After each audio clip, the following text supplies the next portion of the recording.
But yeah, so I'm Anita Shishani. I curated this exhibition and I work for MIA Art Collection. MIA Art Collection is a private art collection with a global footprint aimed at promoting women artists and their work. The collection, truly of women, created by women, seeks to create visibility of women and their work in the world through various art projects. MIA Art Collection builds on a multidisciplinary team and global network to support participation in museums and art fairs. MIA also encourages education through private and public seminars, workshops, and expositions globally. And to help women artists through the pandemic, we have launched an online museum called MIA Anywhere, which includes the permanent collection as well as hosting weekly virtual exhibitions such as Levitating in the Salon.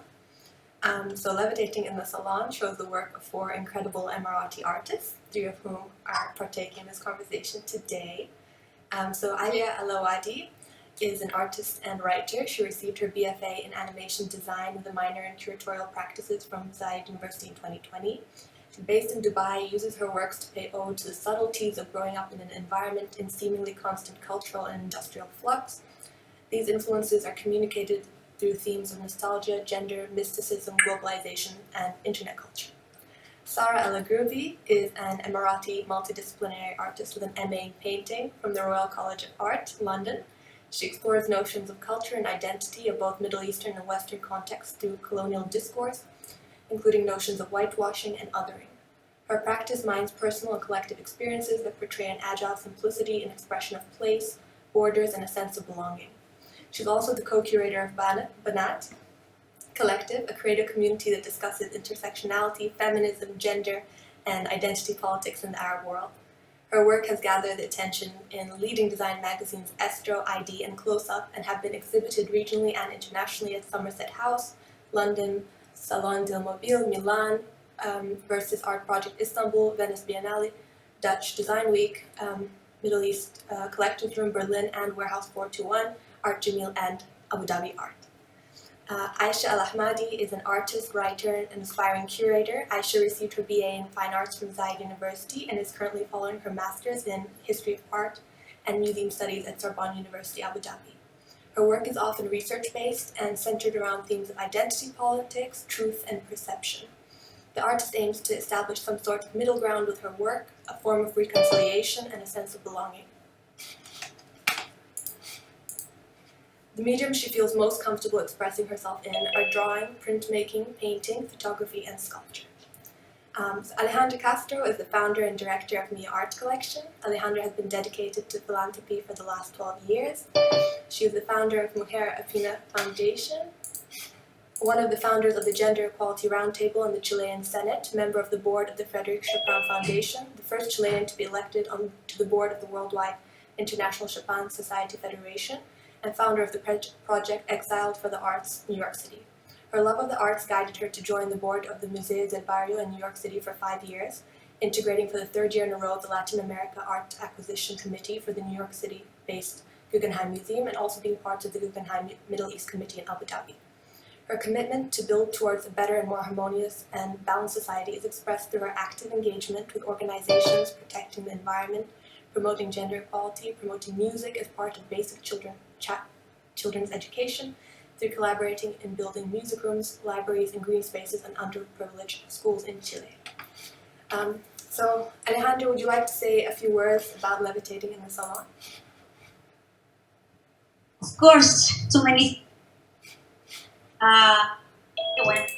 For the magnificent work, and I want to thank you, and of course Juan Pablo, our boy group, because our group of MIA is I think 94% only women.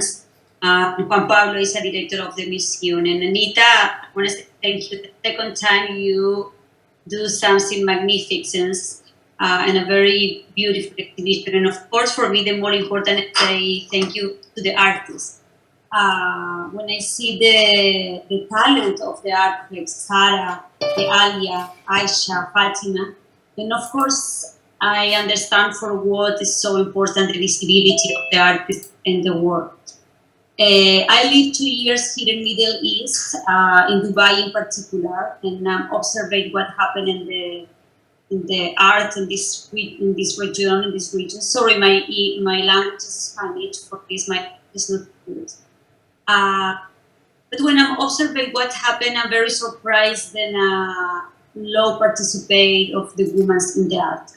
But that is no different than what happened in Europe or in Latin America or in Africa or in the country. You know? All the time, the participate of the women in the art is very basic and very minimal. The museums don't have too many women's exhibitions, and the galleries don't have the equality about the women and men that exhibition.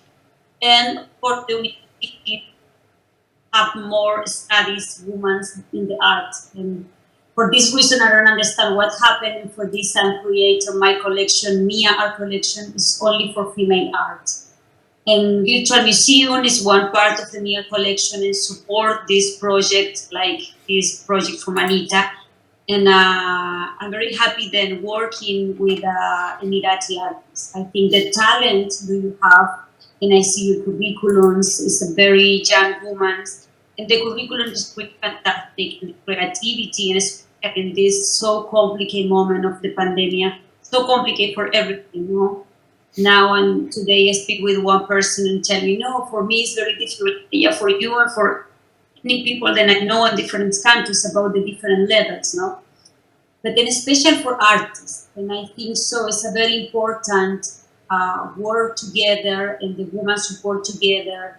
And for this, the work of Anita is so important, and the connection of Anita with the artists, and the selection of the piece of art is magnificent. And I'm so happy, and I really want to have a lot of piece of this group in my collection because I think it's a really, really beautiful work.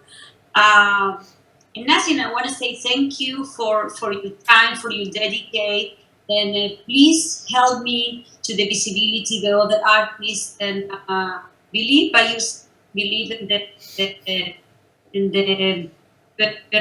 talent you have, and help to the other artists, young like you, do possible work because now it's complicated. The virtual museum it's a full. I received more than 100 portfolios for the next years, and our collection have too much work. Important. Big collection do the for the artist woman is.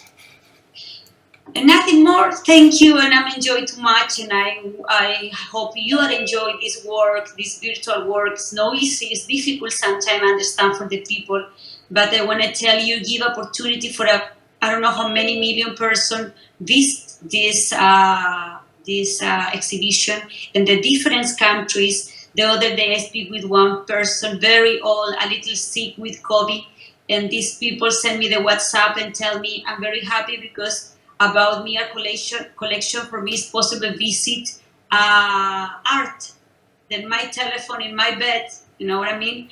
And I think this is the important, the humanity now in this moment is more relevant. I don't speak more, Anita, everything is for you. You have a question for the artist and very happy and really, I'm very appreciated. Thank you so much.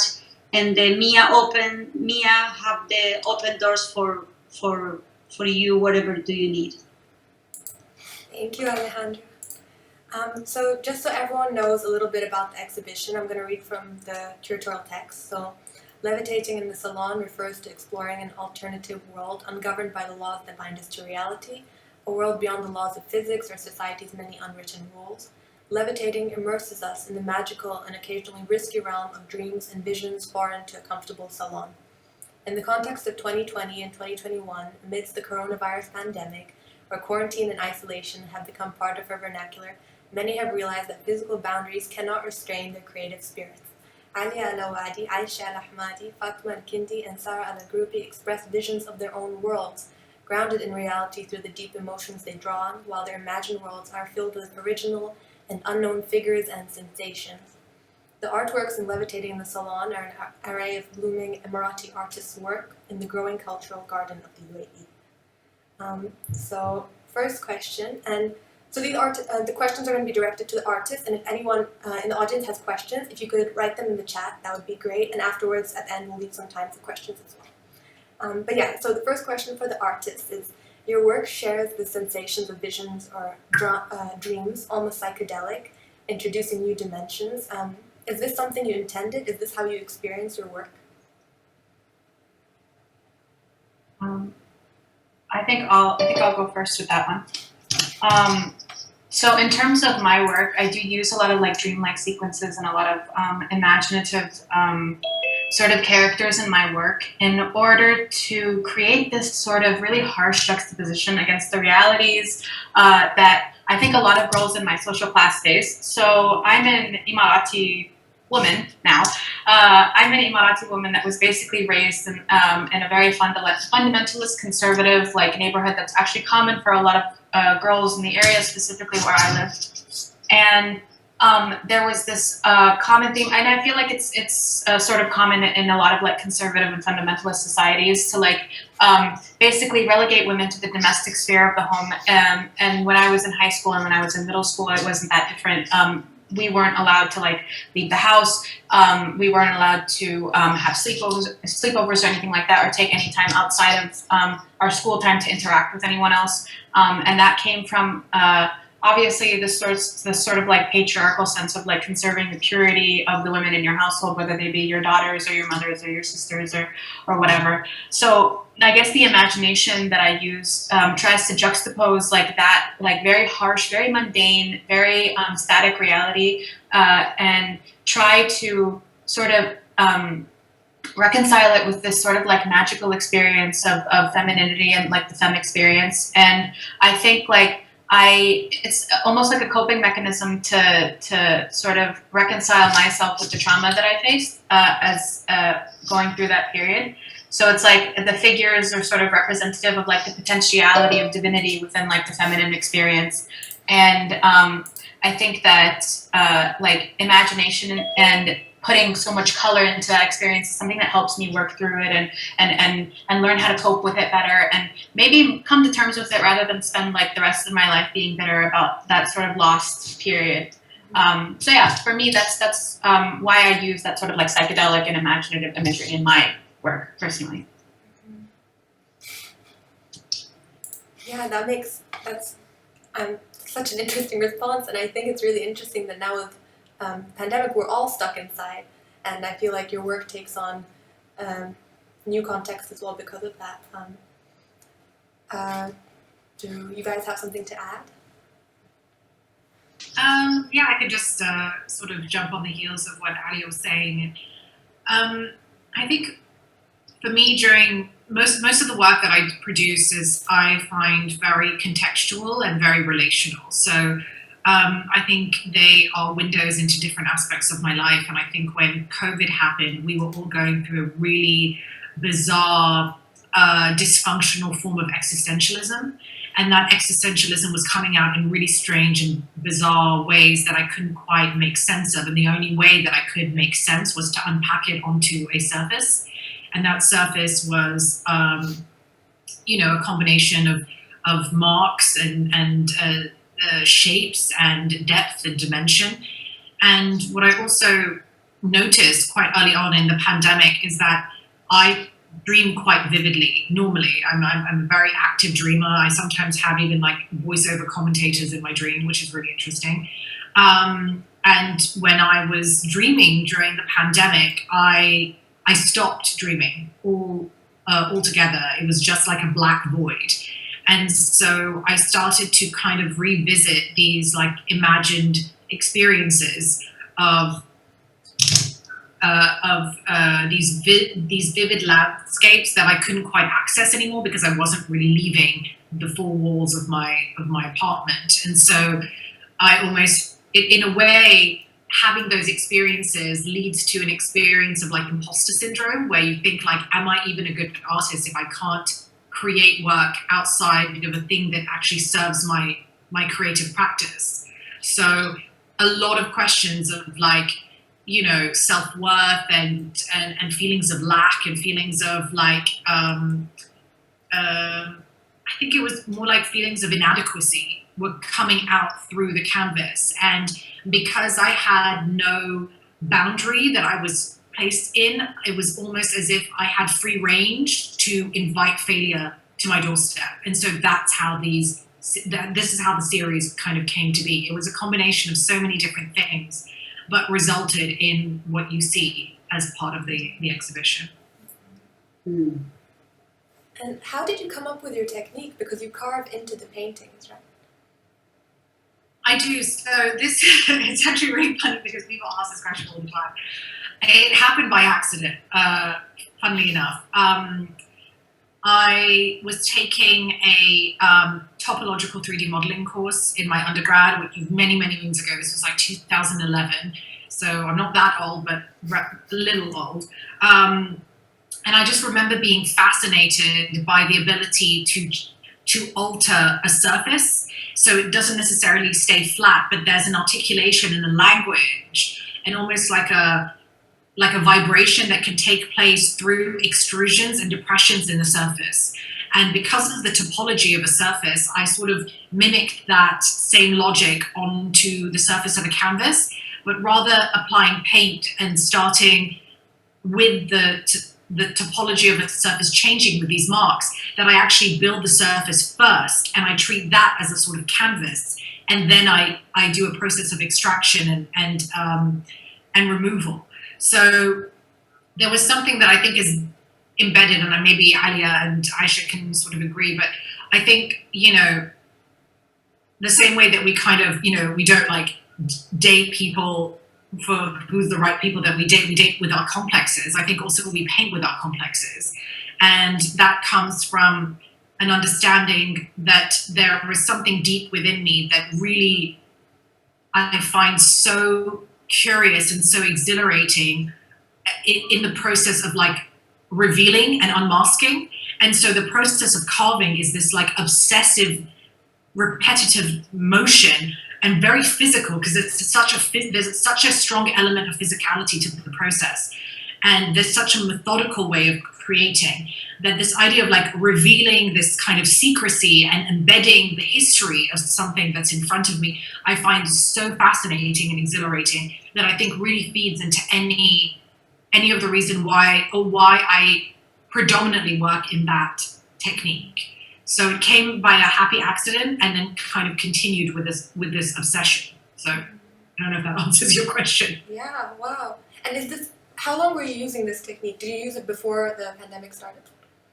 Yeah, so it started in 2011. Oh, okay. And it started with wood. So I used to do like furniture and carve into different shades of wood. And then I kind of realized through using versions of distorted wood and mostly plywood is that it's layered with so many different types of textures and materials that when I started to carve, I thought to myself, well, why don't I start my own like version of these layers, so that the element of perspective is an element of surprise, because the depth in which you create these vibrations and marks are completely dependent on your ability to cut through the surface and reveal what's underneath it. So it's entirely reliant on mark making. So yeah, it's been since 2011, and I still haven't gotten bored. So I'm hoping it's going to continue. Aisha, could you also talk a bit about your creative process and what drew you to book art? Yes, of course. It's just bouncing off of something Sara said. It's really interesting how during the pandemic, I also am a very vivid dreamer, and I don't know if this is an artist thing, but it's really interesting that you went blank and started dreaming of voids while I had more vivid dreams. And I realized that the more I looked into it, I realized that that was a common theme with a lot of people during the pandemic. Like the dreams were very vivid and I had the same recurrent dream of the house I grew up in as a child that I no longer have access to. And because of that, I felt that my art started going back into that direction as well. So when the pandemic happened, I was doing the Sheikh Sarama fellowship, so I had to produce work. I could not fall into like a sort of, oh, I don't want to make anything anymore, because we had Zoom calls and people were asking me what I was making. And so I think that played into what I was producing, my dreams and this kind of access to something that I no longer had access to. And this is related also to the book art that I made, because So the book series was one that I made it was my capstone project for my undergrad, and I felt very connected to it because I'm really connected to literature, and I think that's one of the art forms that are really close to my heart. And so that was a way to subconsciously incorporate literature and art together. So I was skimming through 5 of the books that really meant a lot to me, and then making art based off of that. And then with the Sheikh Salama Foundation, what ended up happening was I created this installation, which was the lights and mirrors piece that distorted reality, which felt a lot like what I was living through, not only during the pandemic, but also throughout my life, where the discourse or the conversations that we were having were ones that were already distorted, and we were expected to talk about or like engage in dialogues that were, again, not the full version or not the narrative that we were generating. And that really, for a long time in my life, messed up with how I was looking at things, one of them being art. And so that's why I thought that piece or that installation was very important to me, especially during this period.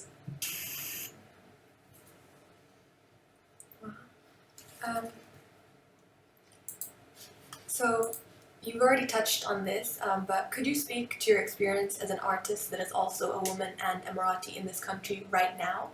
And how do you imagine this will or won't change in the future? So I think personally I've been very lucky because and privileged. I think it's really important to acknowledge that because I just finished the Sheikh Salama Foundation and I'm starting the residency with the Cultural Foundation sometime this year. So I think I've had, and before that, like I was working with Bait 15. So I've had a good sense of like a continuous sense of opportunities in the realm of the art world within the UAE. I don't know if Zara and Alia want to speak. Yeah, I mean, speaking on the experience as a woman artist in the UAE, I feel like it's sort of a double-edged sword. I do definitely agree with Aisha in the general way that I feel like Emiratis in general tend to have a lot more like opportunities in the art world than expats or other than expats do. That is a fact, and there's like more of a continuous line of opportunity that not for everyone, but it is more apparent for locals. But I think as an Emirati woman, it's sort of a double-edged sword in that way because speaking about my university experience, I went to a public university and all the way from public school to public university. So my vision of Emirati womanhood was something that was always dictated by sort of the fundamentalist society that I grew up in. And I think that moving from a public school to public university, it really like emphasizes the level of like passivity that's given to the arts. Specifically, I think that it's really amazing that this happens to be a female-dominated field. So I feel like it's a field where a lot of Emirati women are finally getting this like cathartic sense of being able to express their emotions in this very, I want to say, healthier way than say if they weren't like allowed to go into art. I think that it offers this avenue of expression that really develops the narrative of being an Emirati female, of being an Emirati woman, of having an Emirati experience, being an Emirati as in the femme context. But also, I think that because it's in an industry dominated by women, I think that also lends to it being overlooked a lot of the time and seen as not as necessary as other reasonable career choices. So I also think that because, for example, me and Aisha actually went to the same university. So during our BFA, we had a guys' campus and a girls' campus. And not to be gender binary or anything, but that's how they split it. So the girls' campus offered the art degrees. They offered students the opportunity to go to the College of Arts and Creative Enterprises on the female campus, but on the male campus, there is no such degree. There's no way that any male that goes to Zayed University can study art. So it sort of speaks to me. So like, you know, like there are two sides of the story. And on the one hand, there's like a more of the development of the Emirati femme narrative. But on the other hand, that narrative is obviously not being given much attention still, because it's obviously not seen as a necessity or an opportunity or something worthy of the male experience to have. But I'm definitely seeing developments in the area. The fact that the fact that the Minister of Culture is a woman, the fact that our dean, who is also the Minister of Culture, the fact that she's a woman, and the fact that she holds like so much power over this industry, I think that that's like a step forward. But I feel like we're still in the developmental stage of having, an equal opportunity, like sort of thing as being an artist in the UAE, and not just as like being a woman. So yeah, that's what I think. Also, the point of what you mentioned at the very beginning, Alia, about how you grew up, I think there's a certain degree of internalized censorship. So even if you're not within an institution that censors you, you feel obliged to censor certain things when you're producing art in certain scenes. Yeah, I agree. And that inner censorship, I think, also lends to this like internalized sense of passivity that a lot of girls of my social class tend to have. So there's a lack of sort of more authentic expression when it comes to the arts, just like by nature of the way women tend to be raised here, Marathi women. So yeah, I agree with you, Aisha. Yeah, I wanna say something. You live in one country, give a really good opportunities for the women. I'm very surprised that when I'm coming in here and a lot of people from Europe tell me, you go to Emirati, but you're feminist, maybe you have a very complicated life. And I feel that if I compare this one with what happened in Europe or what happened in South America, this is a very, very good place for the women. It's safe, there's a lot of opportunity. The same that Alia say about Minister of Culture, a lot of women in the power, but it's not the normal reality for the world. Now you live in one society, very good support in any things, about COVID, about vaccine, about life, about different things. But it's not the normal reality in the world. And for me, it's important, and I think it's part important about your education. Observe what happened outside to this country, what happened in the world, because you are artists, and of course your career, when you grow up, your career is more than stay only here. Your career is more for the woman artists need a career international for value, and I'm very happy that the women, the Emirati women have this fantastic opportunity and support. And I think it's a big opportunity for you, and you are young, and you can do a lot of change in this region. Please, very necessary. But I'm agree. I'm agree with Alia. It's a very, very interesting moment too. So what was it like to exhibit virtually? I don't know if you've done it before, but even just our exhibition in the MIA Anywhere Virtual Museum. What's it like seeing your work online and forming all these relationships on Instagram or through email?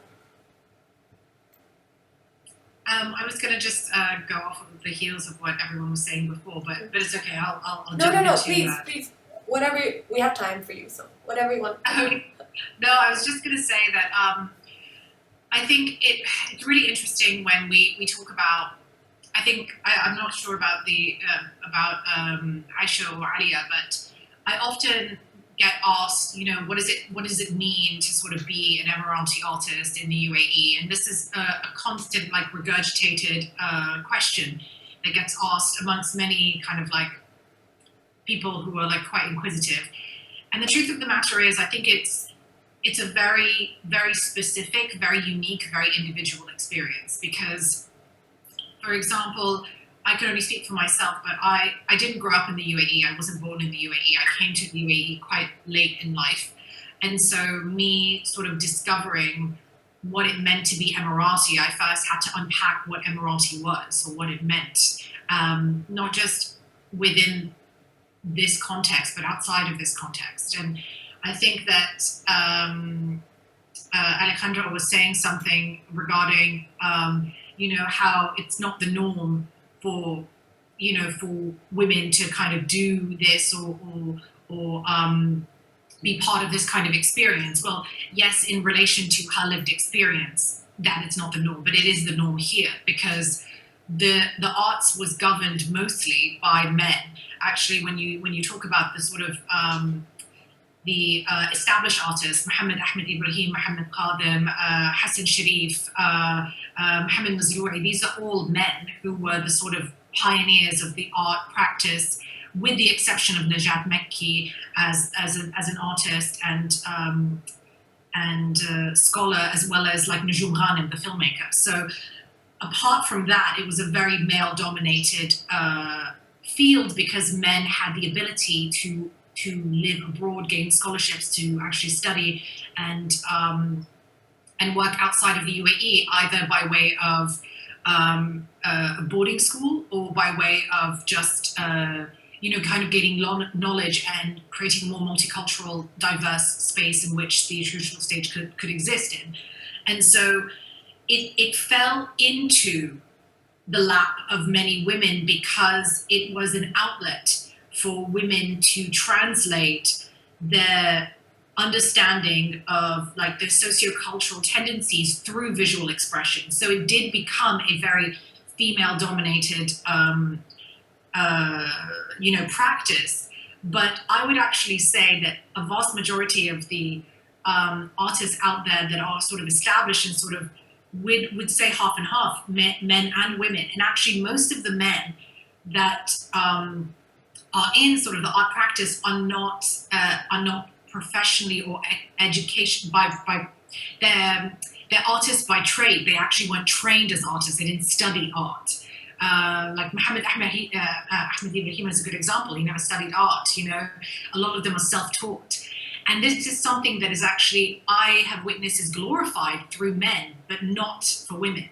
Like, no, I find that very interesting, because it begs the question of how does education, how do we view education through the lens of both men and women, and how is it socially or culturally acceptable? And so I've yet to sort of meet somebody who isn't trained as an artist to actually be in the arts who is a woman. So if anyone knows, they can point me in that direction. But I do think that there are many opportunities for Emiratis, for women, for people, actually residents as well. And I think that we kind of went through a phase, and I think it's, you know, I kind of like to compare it to like sort of like adolescent teenage angst, as like, you know, doing things that are like social tropes and like motifs and gimmicks and tokens that we kind of adapt and reappropriate. Like, here is the falcon, and here is the desert, and here is the Buddha, and like we'll call it a day. And I think now we're sifting through all of that and really getting to the heart of what it means to be human, let alone a woman and an Emirati. And that is why these artworks that, like, for example, Aisha and Alia are creating can be so connected to the viewers, because it comes from a position of universalism. It's not so tied to what it means to be just Emirati as a sort of a trope. Totally, I agree. And when I was curating the exhibition, it was really important for me not to just pick artists because they were Emirati and women, but to actually find a coherent theme. But Alejandra and I have talked about this before, how even though we want people to be able to tell their stories, like obviously we need to support people who need it more. Like you said, it's not fair. So what do you consider to be the importance of an institution like MIA Art Collection? Is that to me? For me, or is it for It's for everyone. Okay, I'll go. I think that as a historically marginalized class, I think it's important to build institutions dedicated to those marginalized classes, to uplift them. And I know that it's really easy right now to say that there are a lot of opportunities for women here, that there are a lot of things going on for women here. But like I said, the reality for the area, and there are many areas like it in the UAE where I grew up in, is the fact that yes, outwardly and institutionally, there are a lot of there's a lot of encouragement for girls to like go get their career started, and I'm immensely thankful for institutions like the MIA Art Collection, because I believe that it does empower communities to be able to develop their narratives further, to be able to have a little more difficult conversations about it, about what it means to even be a woman, about gender, about all of this kind of stuff. But I also want to point out that the reality of the situation is also, on the other hand, that a lot of women aren't encouraged by their families to sort of go that route. There's a lot of outward encouragement, but then when you think about it on like a societal, individual level, each one with their families, it's different. And I think that having institutions like these, and me as someone privileged enough to be able to speak English, for example, I feel like it's a good opportunity for me to be able to talk about those experiences where a bunch of the girls that I went to high school with can't do it, because they basically got married straight out of high school and were sort of relegated to the domestic space immediately after they finished their degree. So I think that having institutions like these is important for me, because I feel like I want to be able to give, I don't deem myself as like some sort of a spokesperson for them, but a lot of those women that I knew, a lot of those young girls that I knew when I was a teenager were very formative to my artistic experience. I mean, I used the trauma and the beauty of public school a lot in my work, and I think that, yeah, having a platform like this, having institutions like this, being able to show the diversity of the feminine experience through platforms like this is important. For me specifically, because of that, because of where I grew up in, and how I managed to get out of it, and how I managed to escape the inevitabilities of that sort of situation, and how I can talk about it now, and how I can raise awareness to the realities of like things beyond, institutional encouragement, and how a lot of the encouragement for women doesn't even begin at the home. Yeah.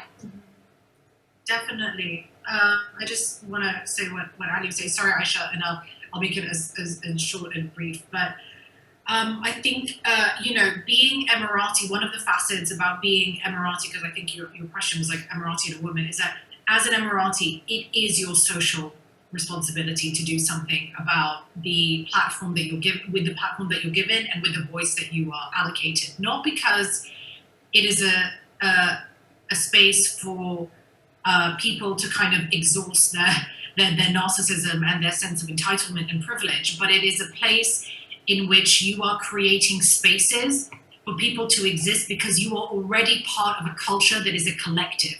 You do not function as an individual entity, you function as a collective. People's understanding of identity, reputation, social stigmas, taboos is all collectively gathered.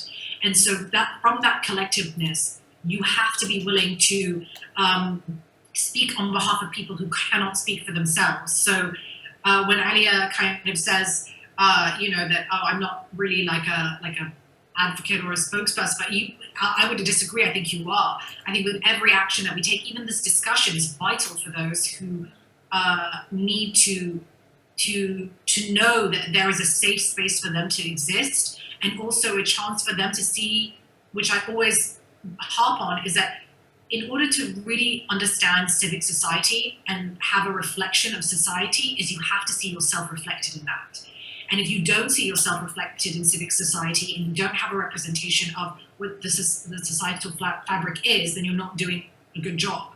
And so, I stand by both of these ladies 100%, which is why we support each other, and we kind of like, we come as a package deal, all this time. Yeah, it's been just wonderful that we all know each other. That's like, yeah, it's like it was by pure chance that we all ended up, all the artists involved in the exhibition know each other prior. But I think that builds on what Sarah said about this safe space or community, because I think with MIA being online as well, it offers this question of accessibility as well. Like, museums have a long history of not being institutions that were open to everyone, and the definition of public has shifted in a great way throughout the years. And I think it's interesting how it continues to shift once you move it online, and now how the access is no longer allocated to a certain group or a certain class or a certain gender or it becomes open to everyone from the comfort of your home, as Anita mentioned at the beginning, as well, that like anyone has access to this. And it becomes, again, this question of the voice that you have and who can hear it. When you have an online platform, it can reach quite literally anyone. As long as you have a phone and connection to internet, you can look at the exhibition, you can look at what's happening. And I just think it's really fascinating how we have shifted and how institutions have shifted and moved online, and also how we have spaces, as I mentioned, that we all knew each other, and Sarah also said this, that we know each other because we have, whether knowingly or unknowingly, formed a community within the UAE of artists that we feel safe around each other. We feel it's not as competitive as it is supportive. Like, I'm happy with that opportunity. I'm not, like, and it's just so like for most people that I know anyway, though everyone here, the artists in this exhibition, it's just such a heartwarming thing. Yeah, we all here.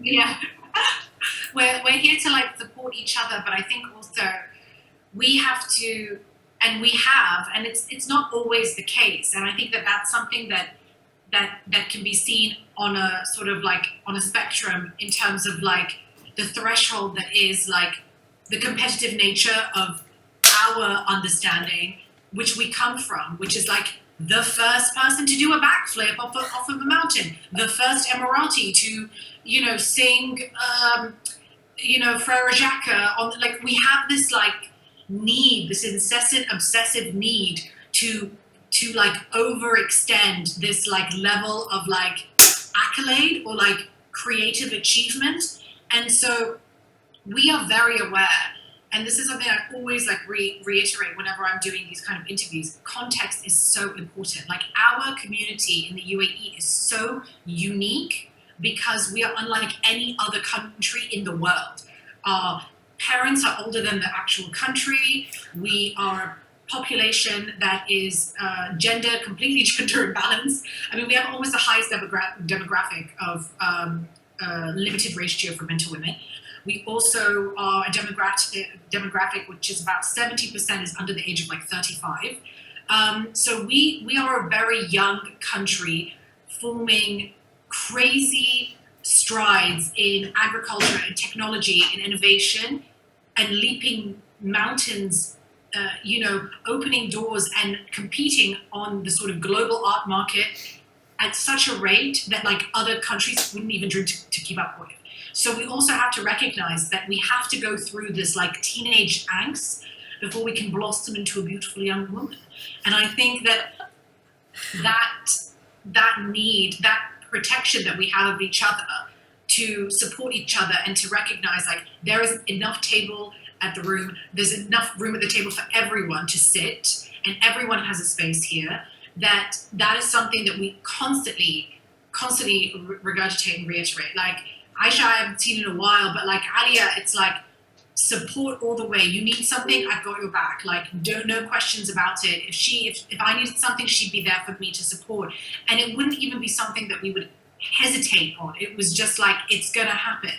And I think that like when one person falls, we all fall. But like when one person rises, we all rise. And I think that we are, and I kind of feel like this is the case because maybe like I'm like maybe 10 years older than these ladies are, but like I felt like I I was burning a lot of bridges as I grew up in the UAE community because I came in at such a late stage, and I was like, I feel like I'm just creating all of these like hurdles and these issues, and I'm speaking on subjects that maybe people shouldn't be speaking on. And then, I've got my friends around me and they said, well, Sarah, like, may the bridges you burn light the way for the young generation. And that's what we have to do. We have to set the tone and benchmark ourselves so that the younger generation doesn't have to go through ancestral trauma that we went through in order to make way for their space to be safe. Drop mic. Boom. Preach.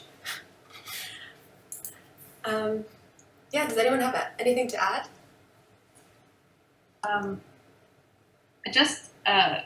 I I mean, she said everything that I feel like she said everything, but like I just want to reiterate that there is like the uniqueness I think within our artistic community here, especially amongst women, is that even though I feel like all three of us come from very different backgrounds, we're both and I know this sounds maybe a little bit unhealthy, we're all joined, we're all in solidarity of the fact that there is a lot of trauma in being an Emirati woman, and I think we're all joined by that.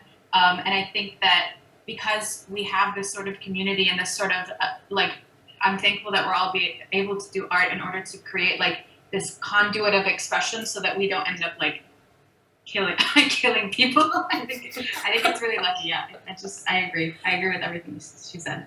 Yeah, that makes a lot of sense.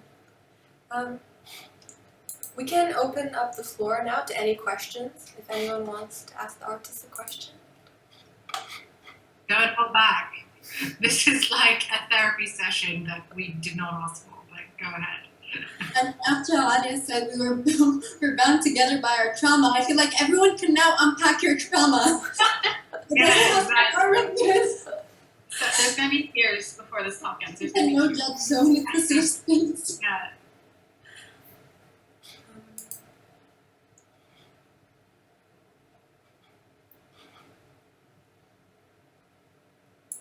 Okay, well, in that case, if anyone has any questions, you can add them in the chat. But what is it like to see your work exhibited virtually? What is that experience like? I have a question. First of all, congratulations on the talk. I thought it was really beautiful to hear all of your experiences. Alejandra, I also really appreciated your insights in comparing, the situation of female artists compared in the Middle East to Europe or South America. I think that's also something very important to bear in mind. I have a specific question for Alia. I see your paintings and I really like them. I love them. And they also remind me to the works of the photographs of Farah Al-Qasimi because of the female-dominated spaces, but also because of the mysticism that you play with it. I'm just wondering if she's an artist that you kind of bear in mind when you're doing your work, or how do you see any connections between your work and hers? I would say that that's a very astute observation. I'm such a fan of Farah Al-Qasimi's work. I'm a borderline fangirl. And this is the thing, like Farah Al-Qasimi is also not that much older than me. I think she just turned 31 or 30 or something like that. I already found so much solidarity between her and my work, especially when I was in university.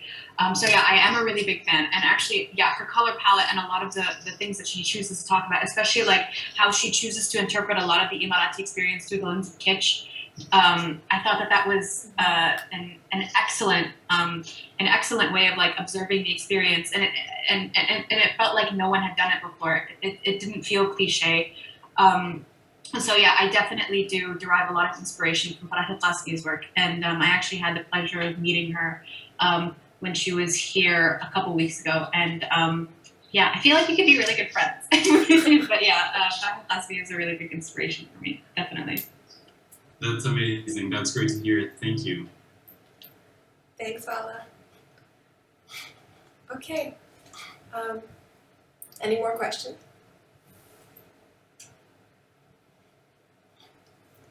In that case, thank you so much to each one of you for taking the time to be here. I feel enlightened. This was really interesting, and I'm sure that the listeners got something out of it, I hope. And we'll share it on Instagram, so if anyone else wants to listen to your wisdom that you imparted with us today. So yeah, thank you so much. Yeah. Thank you very much. Thank you for having us. Yeah, thank you for letting us air out all of that. And I think it's important when I listen all this conversation, it's very important to create a community for work together. Create a community for thinking and what is the next step. Maybe this virtual exhibition is a first step for create a real exhibition when this pandemic is a little more relaxed, or everything happened.